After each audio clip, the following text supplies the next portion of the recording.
Hello folks, it's really good to see you today, and welcome to this little snippet, I suppose, of life. I'm just in the middle of a working day really, and been out up to Stanix this morning, up in the northeast of the island where I work, mainly in the mornings in terms of having to be there. And I just came home for lunch. And very shortly I'll be getting back to some admin. I've got a few things on the to-do list at the moment. Currently planning for the summer, believe it or not. We have a lovely little Highland Games event which happens in Brodick, which is our main town, our main village here on the island. And so I'm currently making arrangements to have some folks come over from the mainland to help us run a little stall, a little thing which will just help us turn up to the Highland Games and be with the community. So I've been arranging that, and normally, you see, Monday is the day where I do lots of my recording of episodes. That's because for a little season I was taking Mondays as my day off, but I've just changed that to a Friday because I find that if I'm going into the weekend, which is usually quite busy with teaching and speaking and all that sort of thing, if I go into the weekend having had a Monday off and then working the whole week, by the time I get to Sunday, or more the point, by the time I get to the end of our service on a Sunday, I sit down with my sandwich and I crash and I absolutely hit the wall, and then I'd probably spend most of the rest of the day in bed recovering. So I've gone back to having my day off on a Friday. And that's all to say that the schedule that I was on in terms of getting some recordings done, as in getting the main episode recordings done, might be a little bit out of sync for the next few weeks, until I can settle into a new groove. But it has been a busy few days, and as you can see, I'm still trying to get some knitting on my daughter Katie's jumper, her Monday sweater, which is for her birthday on the 29th of March. And at this precise moment, I'm struggling to guess whether or not I can get finished with that. But I think I can. I just have to keep going on it. And as you can see from my knitting style, it's probably one of the slower knitting styles, because I throw my yarn. And you see, because my granny taught me, and what my granny would often do is she would have long needles, and she didn't use a knitting belt, but what she would normally do is she would tuck her long needle into her arm. So she more or less had a needle coming out from under here, which was fixed, and she'd be doing this sort of business, with her full sort of throw all the way around like I do. The disadvantage I have here, of course, is I'm using a cable circular needle, and I don't have the length to go under my arm, so I'm sort of doing something different. And I know it's not probably the most quick way of knitting. However, it is my way, and I have absolutely no intention of doing anything which will mean that I can knit faster. I didn't get into knitting to do something fast. In fact, quite the opposite. I'm not even into slow fashion because I often don't wear the things that I'm knitting. But the whole practice of knitting for me is to slow down, and more than that, not just to slow down, or not even just to stop thinking about work things, but I do find that if I can stop, sometimes in the middle of the day, sometimes of the evening, and just get the knitting out, if I can get these hands doing something, it then quietens down the rest of things, and so many creative thoughts come, and not necessarily always profound thoughts, but thoughts do come when I'm sitting here knitting away.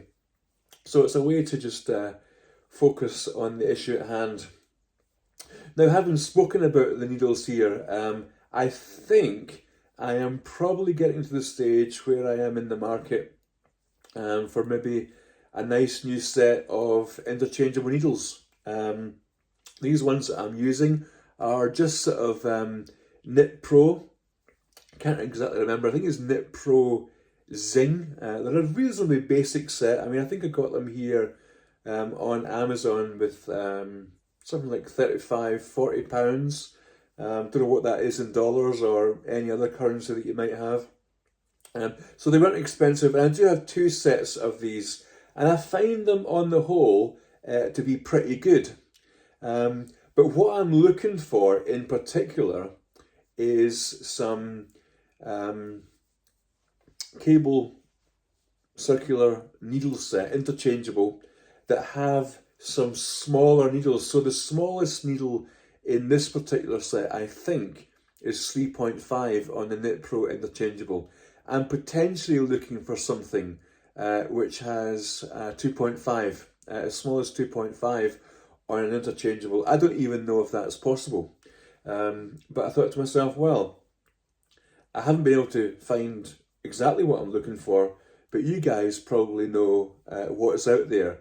Do you know if there's a nice set out there which has some smaller needles than 3.5? I'm thinking maybe a 3 especially. 3 is especially useful for example, colour work or kept knitting or something like that. But potentially something smaller, because what I'd like to do eventually is have a go at knitting socks 2 at a time, and the needle that I have isn't quite long enough. It's just enough to do magic loop on 1 sock, but I'd quite like to be able to try the whole do 2 things at once, but I definitely need a longer cable needle. And seeing as I'm say in the market, I think I'd quite like to have a nice set of needles. These are just metallic ones, nothing particularly special. They're a little bit slippy with some things. If you're trying to get something to stay on the needles, it can be a little bit tricky at times. This project is completely fine. It completes the whole needle. I did start this out on Magic Loop when I was up around the collar, but it's expanded into the whole cable at some point, which is fine. But say yeah, looking for a new cable set with a nice range. Maybe ones that aren't metal, because they can be quite slippy. So maybe ones that are, I don't know, bamboo or some sort of nice wood. Transport. So if you think you know of anything that I'm describing, and more to the point, if you've actually got them and can offer a bit of advice, that would be helpful. Now I've heard of, is it chai gu? Are they any good? And then there's one that sounds like a mushroom, shiitake. No. It's some I don't know, some sort of Japanese word. If you know what that is, give me a shout. Have you got those? Are they any good?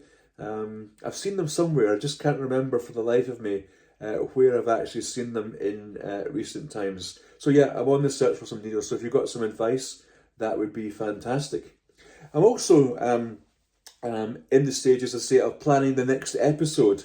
And when I say I'm in the stages of planning the next episode, I haven't started planning the next episode yet. And it may be that next episode won't drop for a little while yet, because it's getting very close to Easter, and that represents a little bit of a busier time for me. And the next few weeks, in terms of just general available time, is a little bit more limited. So that's the reason for just sitting down to chat and to knit today. But I'd like to know what you'd like to see. I've got a couple of ideas for some wee tutorial type things. Someone asked me if I would do a little tutorial about how I do Kitchener stitch. And as I say, I think there's lots of good resources out there on how to do it. But I'm happy to show and happy to have a go. But as for other things to put on the website, I'm thinking particularly of non-knitting related content. One of the exciting things that I'm going to be doing in the next little while is going to the Scottish Yarn Showcase. It's held in Perth. I think it's on the 25th of March. I hope I've got that right. Saturday, the 25th of March, up in Perth, which is a city in Scotland, right in the central belt. It's really central for Scotland. You can get to Perth within a couple of hours from most places in Scotland, driving on a good day. So it's quite a useful place, and I'm really looking forward to that, and really thankful to Ailey, the thoughtful knitter, who sent us some tickets to go to that. And I'm sorry you won't be able to be there, Ailey. It would be lovely to meet you. But I'm really looking forward to that, just sort of squishing some yarns. And I think the idea is that this particular yarn showcase, it's not a full-blown festival, it's only a day event, but there's lots of folks from around Scotland, dyers, indie dyers, wool producers, etc., who gather together and just really highlight the beauty and the quality of wool and yarn that's made in Scotland. Of course, you've got wool, but you've also got alpaca and all sorts of things that is accessed here in Scotland. So I'm quite sure that when I do that, I'll be giving you a little bit of a podcast insight into that little trip. It's very exciting, and of course I'm hoping that on the day when it comes to it, our ferries will be sailing. That is a whole different question. But what else would you like to see on the island? We have lots of things to see, of course. We've got a lovely little town I keep saying town, but they're really just villages. They're very small. A little village up the north of the island called Lochranza, and you've probably heard me mentioning the distillery there. There's one of the distilleries there. In fact, on Instagram, I posted a picture of the old still that they have outside Lochranza distillery, which I use for the inspiration of my distillery motif design for the Isle of Arran Gansey motifs. So I put a picture of that on there. So there's that. I could show you around there, although there's not that much to see there. I think the distillery tours are probably closed still at this time of the year. Tends to be Easter time. From Easter until about the end of October, our main tourist season is here. So things are still closed-ish. So in the next few weeks, most things open up. But also up there in Lochranza, there's a beautiful little castle that sits on a little spit that juts out into a natural harbour. And it's just a beautiful place.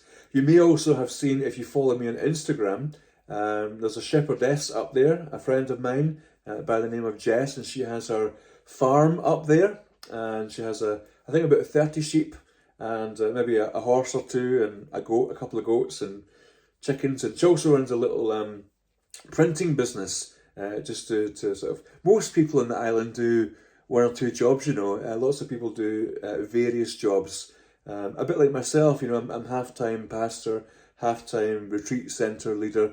Lots of people do that just to help make ends meet. But Lochranza is beautiful, and it's also another location on the island where there's a little ferry that goes from Lochranza to a little place. When I say place, I'm talking about 7 or 8 houses on the Argyll Peninsula, which is mainland, but it's only about a half an hour sailing. And often when the main boats can't get over to the mainland from our main port, that little boat, which is only about 20 minutes to 30 minutes, will plough back and forward all day. The problem is that when you get over there, although you're on mainland, you've probably got a couple of hours drive before you can get to Glasgow, the main city, and maybe 3 hours drive before you get to Edinburgh, which is the capital of Scotland. So it's only really suitable if you've got plenty of time, because from Ardrossan, which is where our main ferry goes from, you can get up to Glasgow within about half an hour, 40 minutes. So it's a very different thing altogether. So there's that little ferry up there. There's also there's a beautiful campsite. There's some beautiful mountains around, and on a really good day, if you catch it well, on one of the ridges you can see golden eagles. Yeah, we have golden eagles here on Arran, and they often sort of are flying, hovering above those cliffs. I've seen them once or twice, I think. Quite a spectacular thing. And then further round on the mainland, there's just little smatterings of hamlets, villages up in the north there. Also up in the north, there's Glen Sannox. Now, you've heard me mentioning Sannox before, and what I meant by Glen Sannox, you've got Glen Sannox, but you've also got North Sannox, which is the area that was cleared in the Highland clearances. I mentioned that back on episode 1 and episode 2, and you can see in the landscape there the footprints, if you like, not the actual footprints of the people, but the footprints of the buildings that are now, of course, defunct. That glen, North Sannox and Glen Sannox itself, is absolutely beautiful, and I'm quite sure I'll take you up there at one point. So that's Glen Sannox, North Glen Sannox. We've got Lachranza and the castle to look out, and there's also the other main castle on the Isle of Arran is Brodick Castle, and that was the seat of the Dukes of Hamilton, and linked also to the Dukes of Montrose. They're all sort of linked together in one family. And it's not that long since the heir to those castles was resident on the Isle of Arran, a lady called Lady Jean Ford, and she's now passed on. And she was Lady Jean Ford as opposed to Duchess of whatever, because typically females couldn't inherit dukedoms and all that sort of thing. So she wasn't quite given that title, but she was the Lady Jean Ford who died recently. Her son is on the island, but again, because his mother couldn't inherit the title, it meant that he couldn't inherit any sort of dukedoms and things as well. So a little bit of local info for you there. But that was all to say that Brodick Castle, with beautiful gardens, a beautiful house inside, absolutely beautiful house, now owned by an organisation called the National Trust for Scotland. Most of the countries in the United Kingdom have these National Trust organisations. There's one in England, there's one for Wales. I think there might be one for Northern Ireland. And basically they take over all these grand houses and gardens and mills and all sorts of things. And they preserve them. And you can buy your membership, which is around about, for my family, around about sort of £90 to £100 a year. But we find that when we're off on holiday, either camping or just visiting, in a week's camping, we more than get our membership money back in terms of things to do. They're just great places to go and see. Usually have great grounds. You can just sort of sit around and enjoy that, or you can go in the houses or whatever. But we've got one of those on the island, Brodick Castle. And it sits in Brodick Bay, just beneath one of the or the tallest mountain on the island, Goat Fell. So I'll take you up to Brodick Castle one of these times. What else have we got? We've got a set of caves down in the south east of the island called the King's Caves. And these caves are called that because the legend is that Robert the Bruce, who was King of Scotland in the 14th century, who was quite involved in the wars of independence of Scotland from England, when he was first defeated in his attempt, it's thought that he came and fled across the sea and came to Arran and hid in caves on Arran, King's Caves. And apparently it was there when, watching a spider weave a web, he started to get an idea about how he could advance his cause. And so apparently this inspired him to go back to the mainland and to start networking, to start weaving a web of relationship between all the clan chiefs, because Scotland at that time was fairly tribal, with all these various clan chiefs and things, and all had various levels of power, but also all had various levels of support for the king and his particular family or household. So that was where he got his inspiration, apparently. And shortly after that, there was the Battle of Bannockburn. It's a fairly famous Scottish battle where he won the battle and established his right to be king in Scotland. He's from a very famous, actually from this sort of area over in the mainland in Ayrshire. He was the Earl of Carrick, I think, which is just south of Ayr, which you can kind of see almost out my window. Robert the Bruce, who incidentally is my 13th or 14th great-grandfather. So, as with the rest of Scotland. But that's the story anyway. So yeah, we've got the King's Caves. It's a little bit of a trek round there. There's some beautiful woodland. It's right by the coast, and the caves themselves are interesting. Also, just further round from that, further west along the south of the island, there's also what's called the Preacher's Caves. Now, the history of the church in Scotland, and here on the island in particular, but everywhere, is a long, complicated past. At some point in history, as I was explaining to you when I was talking about Sannox, it was at one point possible for the local duke or noble or alderman or whatever it was to be able to appoint the clergy to their local churches. And that worked for a wee while, but the Scottish people weren't much up for that. And so there was a little bit of a movement against that whole thing. Because at the end of the day, if you had a duke who was a little bit corrupt, or you know, just whatever, insert your own insult here.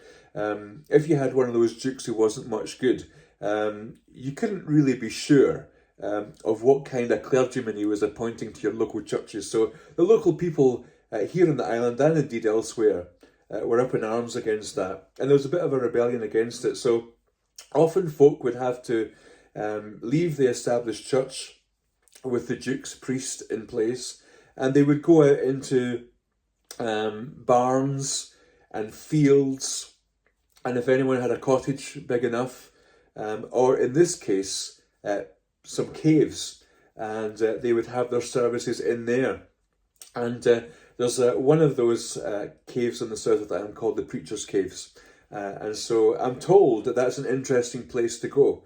I've never been, because see, I've only been in Arran now for about 7 or 8 months, can't remember how long. So I might take you down there. That would be interesting to see.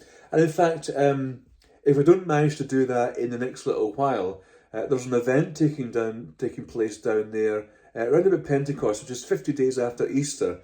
There's a special little service down there to mark Pentecost, which I'm sure will be very interesting. I'm sure I'll take you along. That's all dependent on whether I'm roped into being involved in that in any sort of way. But yeah, I'll take you down there. And there's also a lovely little old church just outside a community called Shiskin, called the Old Clachan Church. Clachan is a word for rock, so it's called the Old Rock Church. And it's a ruin, really.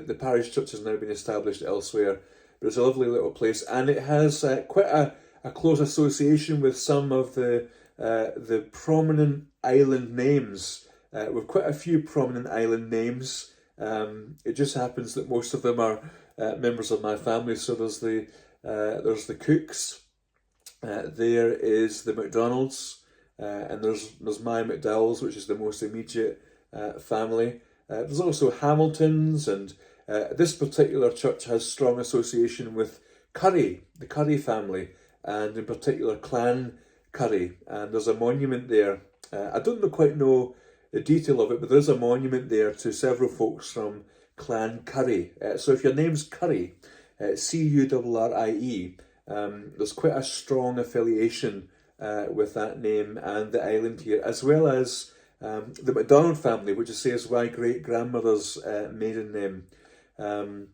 So that's a place to take you down to the Old Clachan Church. But Arran hasn't always been Scottish, and that might sound really strange because we're pretty much surrounded by Scottish mainland here. But going back in history, everyone's had a little bit of a go at owning Scotland. Our lovely friends, the English, of course, have had a good go over time. but also the Vikings and the Scandinavians owned and managed lots of the Western Isles of Scotland, including Arran and some of the mainland as well. For some years, Shetland and Orkney and the Hebrides and even Arran were all part of the ownership of the Scandinavian islands. And I think even the Shetland Islands, where we get our lovely Fair Isle tradition, I think there's a story whereby the Shetland Isles were given to some queen. I think I'm right in saying it's Queen Margaret. I might be wrong. She's also called Saint Margaret. She was, pretty good for a queen. She was given it as part of her dowry when she married into the Scottish royal family. She was a princess of Denmark or somewhere else Scandinavian. So there's been lots of changing of hands of these islands, and lots of Viking raiding. Now, where I'm sitting now in Lamlash, behind this wall, looking south, it's Lamlash Bay, and then there's a point over the other side called King's Cross. And at the edge of King's Cross, before you look over to the Holy Isle, which I've shown you before, there's actually the remains of a Viking fort, which is really interesting. So that's another place to take you, over to King's Cross to see the Viking fort. And then also down the south of the island, there is an Iron Age fort. So if you're into all things sort of archaeological and historical and all that sort of thing, well, there's plenty to take you to see down there. So as you can see, we've certainly not exhausted this beautiful island by any stretch of the imagination. Not by any stretch of the imagination.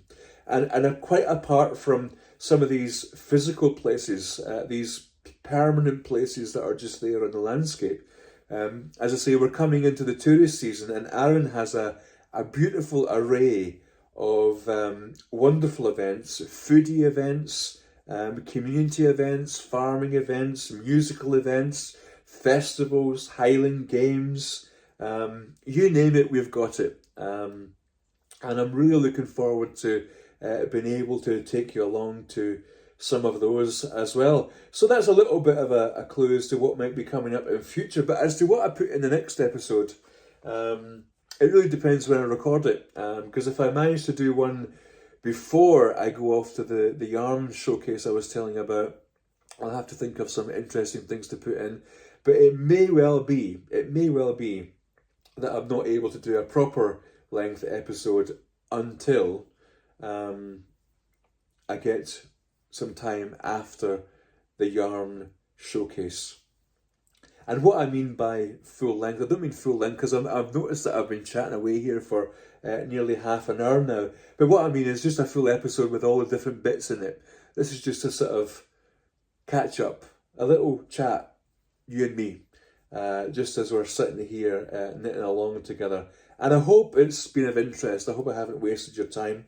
But I hope you've enjoyed just sort of sitting, listening to me rabbiting on while I do my daughter's sweater here. And I've got a few rounds in. In terms of progress with this, I'm just about 5 or 6 centimetres away from starting the rib, and then there's about 7 or 8 centimetres of rib to go, one by one rib. And then once I've done that, cast off the body, and then it's back to the sleeves. So it's what they call Sleeve Island. Of course, sleeves tend to sort of taper and lose stitches as they go, so it might not be as bad as it feels. But the benefit, of course, of doing this jumper and not trying to do it secretly, my daughter knows about it.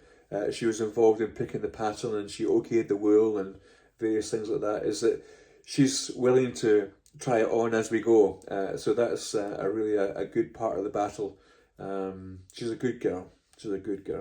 And I think she's knit worthy enough. I think she will actually wear the jumper. You might be thinking it's a bit strange to be knitting a jumper for a birthday in March, but you know, here in Arran and in Scotland in general, you can pretty much be wearing a woolen jumper for most of the year. We do get some decent weather in the summertime, which is usually the second Tuesday in July. so so you could take your jumper off on that day.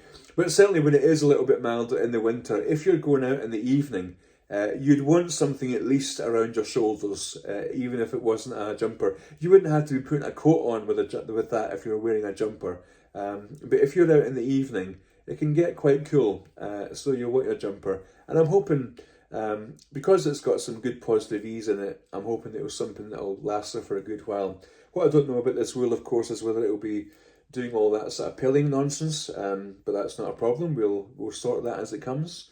It certainly hasn't pilled any when I've been knitting away on it here.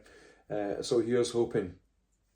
So yeah, that was just a little bit of a catch up, little bit of a different style. Just a little bit of, what would you call it? Yeah, just knitting, chatting, sitting, all that sort of stuff. But I hope you're well. I hope whatever you're doing today, you're feeling safe, secure, comfortable, warm, if that's what you want, or cool if you're on the other hemisphere. But it's been good to catch up with you today, and actually quite nice just to be able to sit and have a blether without worrying too much about camera angles and lots of things to edit and cut and all that sort of thing. So if you do, listen, I'm not going to do this if it's not something that you're even half remotely interested in. So if you don't want to have the just sit and, knit for a wee bit, I'm trying not to say that because other people use sit and knit for a bit. I'm not trying to wangle in on people's things, but if sort of sitting and knitting away on your stuff or whatever it is you're doing, and having me rabbit on in the background is at all interesting, then I can do those now and again. I quite enjoyed it actually, because otherwise I'd just be sitting here, doing whatever. So yeah, do let me know, and remember, let me know about the needle set, interchangeable needle set. What's your recommendations? What should I go for? And if there's anything else that you can think of, either that I've spoken about or that you can think of that you want to see on future episodes of the main bit of the channel here, then do let me know.